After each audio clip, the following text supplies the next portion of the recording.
நாள் 81 தியான பகுதி உபாகமம் 9ஆம் அதிகாரம் மற்றும் 10ஆம் அதிகாரம். 9ஆம் அதிகாரத்தை வாசிப்போமானால், இதில் மோசே இஸ்ரவேல் ஜனங்களை நோக்கி, இஸ்ரவேலே கேள், நீ இப்பொழுது யோர்தானை கடந்து உன்னிலும் ஜனம் பெருத்ததும் பலத்ததுமான ஜாதிகளை துரத்தி வானத்தை அளாவிய மதில் சூழ்ந்த பெரிய பட்டணங்களை பிடித்து ஏனாக்கின் புத்திரராகிய பெரியவர்களும் நெடியவர்களுமான ஜனங்களை துரத்திவிட போகிறாய். தேவனாய் கர்த்தர் உனக்கு முன்பாக கடந்து போகிறவர் என்பதை இன்று அறிய கடவாய். அவர் பட்சிக்கிற அக்கினியை போல அவர்களை அழிப்பார், அவர்களை உனக்கு முன்பாக விழ பண்ணுவார். இவ்விதமாய் கர்த்தர் உனக்கு சொன்னபடியே நீ அவர்களை சீக்கிரமாய் துரத்தி அவர்களை அழிப்பாய் என்பதாக சொல்லுகிறார். அது இஸ்ரவேல் ஜனங்கள் ஏனாக்கியர்களை முறியடிப்பார்களாம். ஏனாக்கியர்கள் ராட்சதர்களாய் இருந்தார்கள். இவர்களை கண்டவர்கள் பயந்தார்கள். எனவே மோசே கர்த்தர் முன்பாக கடந்து போய் கர்த்தர் உன்னை கொண்டே அவர்களை முறியடிப்பார் என்பதாக சொல்லுகிறார். வாழ்க்கையில் நமக்கு எதிராக எத்தனை பெரிய சவால்கள் வந்தாலும் கர்த்தர் நமக்கு முன்பாக கடந்து சென்று அந்த வழிகளை செவிப்படுத்தி அதை பார்த்து பயந்த நம்மை கொண்டே இந்த காரியங்களை செய்து முடிக்கிறவராய் இருக்கிறார். எனவே வாழ்க்கையில் எல்லா பகுதியிலும் அற்புதம் நடைபெற வேண்டும் என்றால் ஆண்டவரே நீங்கள் கிரியேசன் என்று சொல்லாமல் நாம் செய்வதற்கான பலனை கேட்க வேண்டும். காரணம், கர்த்தர் அவர் எல்லாவற்றையும் செய்யும்படி விரும்பாமல் அவர் நமக்கு பலனையும் ஆலோசனையும் ஞானத்தையும் கொடுத்து அவர் நம்மோடு கூட இருந்து நம்மை கொண்டே நாம் பயந்த காரியங்களை செய்து முடிக்கும்படி செய்கிறார். மேலும் மோசே, உங்கள் நீதி நிமித்தமாக தான் அந்த தேசத்தை கர்த்தர் உங்களுக்கு கொடுத்தார் என்று ஒரு கால் நினைத்து விடாதீர்கள். அந்த ஜனங்கள் செய்த பொல்லாப்பின் நிமித்தமே கர்த்தர் அவர்களை உங்களுக்கு முன்பாக இருந்து துரத்தி விடுகிறார் என்று சொல்லுகிறார். அப்படி என்றால் தேவ பிள்ளைகளாகிய நாம் அநேக இடத்தில் வெற்றிகளையும் அநேக மனிதர்கள் மேல் ஆளுகையை பெற்றுக் கொள்வதற்கு காரணம் நம்முடைய நீதியோ நம்முடைய வாழ்க்கையோ அல்ல. தேவன் நம்ம கொடுத்த கிருபை நிமித்தமாக தான் நாம் உயர்வடைந்திருக்கிறோம். எனவே நாம் அடைந்த உயர்வை குறித்து ஒரு நாளும் நாம் பெருமை பாராட்டக்கூடாது. இங்கே மோசே குறிப்பிட்ட காரணம் என்னவென்றால், மேலும் மோசே சொல்லுகிறார், நீ வணங்கா கழுத்துள்ள ஜனம் என்று. அது இஸ்ரவேல் ஜனங்கள் வணங்கி இசைந்து இணங்கி போகிற ஜனங்கள் அல்ல. எனவே மோசே அதை இதில் குறிப்பிட்டு நீங்கள் வணங்கா கழுத்துள்ள ஜனங்கள் என்பதாக சொல்லுகிறார். காரணம், இதில் சில முன்னடந்த சம்பவங்களையும் மோசே சொல்லுகிறார். முதலாவதாக மோசே 40 நாள் தெய்வ சமூகத்தில் மலையின் மேல் காத்திருந்து கர்த்தருடைய வார்த்தைகளை பெற்றுக் கொண்டார். அந்த சமயத்தில் இஸ்ரவேல் ஜனங்கள் மலையின் கீழே விக்கிரத்தை உண்டு பண்ணி அதை வணங்கி கொண்டிருந்தார்கள். எனவே கர்த்தர் இஸ்ரவேல் ஜனங்களை அழிக்கும்படி சொன்னார். எனவே மோசே கீழே வந்து ஜனங்கள் தங்கள் வழிகளை கெடுத்துக் கொண்டதை அறிந்தவுடன் கற்பலகைகளை உடைத்து போட்டார். மறுபடியும் 40 நாள் அளவும் தேவ சமூகத்தில் போய் ஜனங்களுக்காக பரிந்து பேசி மன்றாடி ஜெபித்தார். கர்த்தர் அந்த முறையும் மன்றாட்டை கேட்டார் என்று மோசே சொல்லுகிறார். அப்படி என்றால் மோசே விலைக்கரியம் செய்து ஜெபித்தார், கர்த்தர் இந்த ஜெபத்தை கேட்டார். நாமும் கூட நம்முடைய குடும்பத்தில் உள்ள நபருடைய மாற்றத்திற்காக, நம் சபையில் மாற்றம் உண்டாக வேண்டும் என்பதற்காக, தேசத்தை கர்த்தர் சந்திக்கும்படிக்காக நாம் விசேஷித்த நாட்களை நியமித்து நாம் ஜெபிக்கிறவர்களாய் காணப்பட வேண்டும். மேலும் மோசே கர்த்தர் ஆரோனை அழிக்கும்படி கோபம் கொண்டாராம். மோசே ஆரோனுக்காகவும் விண்ணப்பம் பண்ணினாராம். அதே போல இந்த நாட்களில் ஊழியம் என்ற பெயரில் தேவனுடைய ஊழியத்தை தவறாய் செய்கிற அநேகர் உண்டு. அப்படி ஊழியர் செய்து தப்பித்து நிமித்தமாக தேவ கோபம் அவர்கள் மேல் வரும். எனவே தேவ பிள்ளைகளாகிய நாம் ஊழியர்கள் செய்கிற மதியினங்கள் மாறுபடிக்காக, ஊழியர்கள் ஆக்கினடைய கூடாது என்பதற்காக, ஊழியக்காருடைய பாதுகாப்பிற்காகவும் ஜெபிக்கிறவர்களாக காணப்பட வேண்டும். அப்படி நாம் மன்னிப்பு கிட்ட ஜெபித்தால் கர்த்தர் மன்னிப்பாரா என்று கேட்போம் என்றால், மோசே என்ன செய்தார் என்றால், உங்கள் பாவ கிரிகளாகிய உங்கள் கன்றுக்குட்டியை நான் எடுத்து அக்கினியில எரித்து அதை நொறுக்கி தூளாய் போக மட்டும் அரைத்து அந்த தூளை மலையிலிருந்து ஓடுகிற ஆற்றிலே போட்டு விட்டேன். அதாவது வெறுமனே மன்னிப்பு என்ற ஒரு வார்த்தை கேட்பதினால் கர்த்தர் அந்த காரியங்களை மன்னிப்பதில்லை. நாம் எதினால் கர்த்தரை துக்கப்படுத்தினோமோ அந்த காரியங்களை நம்முடைய வாழ்க்கையை விட்டு முற்றிலுமாய் எடுத்து எரிந்து நொறுக்கி அரைத்து அதை முற்றிலுமாய் அப்புறப்படுத்த வேண்டும். அப்படி நம்முடைய வாழ்க்கையை விட்டு இந்த பாவங்கள் முற்றிலுமாய் அப்புறப்படுத்தப்படுமானால் அதற்காக மாத்திரம்தான் கர்த்தர் மன்னிப்பு வழங்குகிறவராய் இருக்கிறார். மேலும் மோசே ஜனங்களை நோக்கி கிப்ரோத் அத்தவாவுக்கு வந்த பொழுது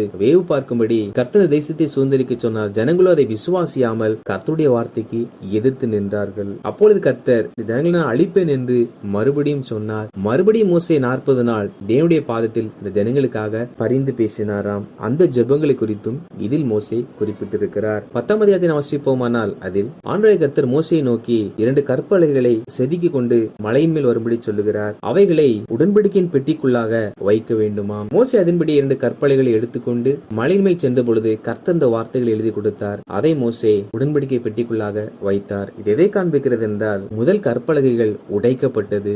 மறுபடியும் கர்த்தர் புதியதை செய்து அவைகளை பத்திரப்படுத்தி வைக்கும்படி சொல்லுகிறார். அப்படி என்றால் நாம் ஒவ்வொரு முறையும் தேவனுடைய கட்டளை கற்பனைகளை மீறி நடக்கும் பொழுது நாம் அந்த வார்த்தைகளை அது உடைப்பதற்கு சமானமா இருக்கிறது. எனவே எந்தெந்த காரியத்தில் நாம் தேவனுடைய கட்டளைகளுக்கு மீறினோமோ அந்த காரியங்கள் எல்லாவற்றையும் நாம் மறுபடியும் கீழ்ப்படிந்து தேவனுடைய வார்த்தைகள் நம் இருதயத்திற்குள்ளாக பத்திரப்படுத்த வேண்டும். இதற்கு பின்பாக இஸ்ரவேல் ஜனங்கள் மொசேராவுக்கு வந்தார்கள். அவரிடத்தில் ஆரோன் மரித்து அடக்கம் பண்ணப்பட்டார். ஆரோனுடைய ஊழிய பணியை ஆரோனின் குமாரனாகிய எலெயாசார் பொறுப்பேற்றார். அங்கே இருந்து யோத்பாத்துக்கு பிரயாணம் பண்ணினார்கள். அந்த யோத்பாத்தில் இருக்கும் பொழுதுதான் உடன்படிக்கைப்பட்டை சுமப்பதற்கும் ஆராதனை செய்வதற்கும் ஜனங்களை ஆசீர்வதிப்பதற்கும் கர்த்தர் லேவியரை பிரித்தெடுத்தாராம். அப்படி என்றால் ஊழியக்காரர்களுக்கு 3 பிரதான பணிகள் இருக்கின்றன. முதலாவது பெட்டியை சுமக்க வேண்டும். அந்த பெட்டிக்குள் என்ன இருக்கிறது என்றால் தேவனுடைய வார்த்தை, தேவனுடைய இருதயத்தின் பாரம். ஒவ்வொரு ஊழியக்காரர்களும் தேவனுடைய இருதயத்தின் பாரத்தை, கர்த்தருடைய வார்த்தையை சுமக்கிறவர்களாய் காணப்பட வேண்டும். இரண்டாவதாக கர்த்தரை ஆராதிப்பதற்காக எல்லா தேவனுடைய ஊழியக்காரர்களும்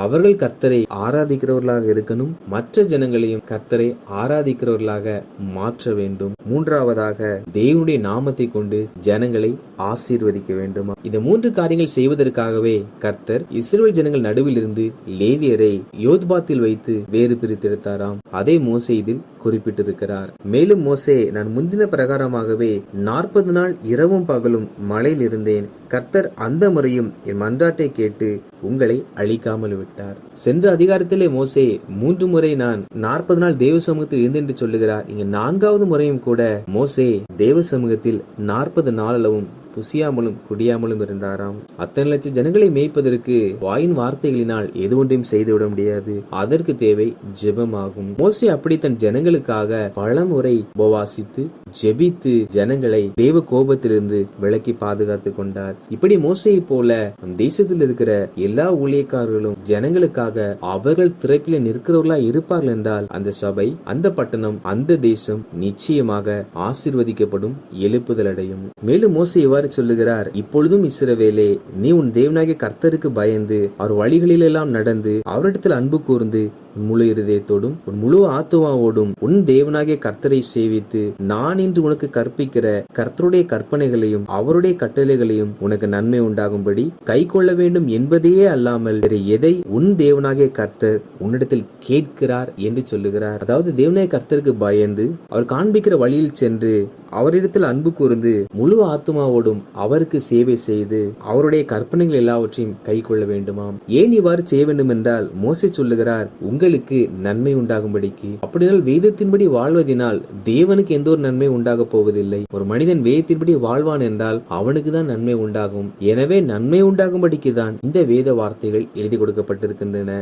எனவே உனக்கு நன்மை உண்டாகும்படிக்கு நீ இந்த வேத வசனத்தின்படி வாழ என்கிற ஒரு காரியத்தை மாத்திரம்தான் கர்த்தர் மனிதரிடத்தில் கேட்கிறாராம். நாம் அநேக விண்ணப்பங்களை தேவனுக்கு முன்பாக வைக்கிறோம். கர்த்தர் நம்மிடத்தில் வைக்கிற விண்ணப்பம் என்னவென்றால் நாம் அவருடைய வார்த்தைகளுக்கு செவி கொடுத்து நடக்க வேண்டும் என்பதே. எனவே நாம் கேட்கிற எல்லாவற்றையும் கொடுக்கிற கர்த்தர் நாம் அவருடைய வார்த்தைக்கு கீழ்ப்படியும்படிக்கான ஒரு வார்த்தையை அவர் கேட்டிருக்கிறார். எனவே நாம் ஒவ்வொரு நாளும் கர்த்தருடைய வார்த்தைக்கு கீழ்ப்படிந்து நடக்கிறவர்களாய் காணப்பட வேண்டும். மேலும் மோசேயில் கர்த்தரை குறித்து, உன் தேவனாகிய கர்த்தர் தேவாதி தேவனும் கர்த்தாதி கர்த்தரும் மகத்துவமும் வல்லமையும் பயங்கரமுமான தேவனாய் இருக்கிறார். அவர் பட்சபாதம் பண்ணுகிறவரும் அல்ல, பரிதானம் வாங்குறவரும் அல்ல என்று சொல்லி அவருடைய மகத்துவத்தை குறித்து, அவருடைய பராக்கிரமத்தை குறித்து மோசே பேசியிருக்கிறார். அதே சமயத்தில் அவர் திக்கற்ற பிள்ளைகளுக்கும் விதவைக்கும் நியாயம் செய்கிறவரும் அந்நியன் மேல் அன்பு வைத்து அவனுக்கு அன்ன வஸ்திரம் கொடுக்கிறவருமாய் இருக்கிறார். தேவன் ஒரு புறத்தில் பயங்கரமானவரும் மகத்துவமானவரும் இருக்கிறபடியினால் தேவன் என்றாலே எப்பொழுதும் கோபத்தோடு இருக்கிறவர் என்பதாக நாம் தவறாய் எடுத்துக்கொள்ளக் கூடாது. நம் தேவனாய் கர்த்தர் மனிதர்களை நேசிக்கிறவர், மனிதரோடு வாசம் என விரும்புகிறவர். ஆனால் மனிதர்கள் பாவங்கள், அநீதிகள், அக்கிரமங்கள், பொல்லாப்புகள் செய்யும் பொழுதுதான் கர்த்தர் கோபப்படுவாரே அல்லாமல் எல்லா நேரங்களிலும் அவர் அன்புள்ளவராகவே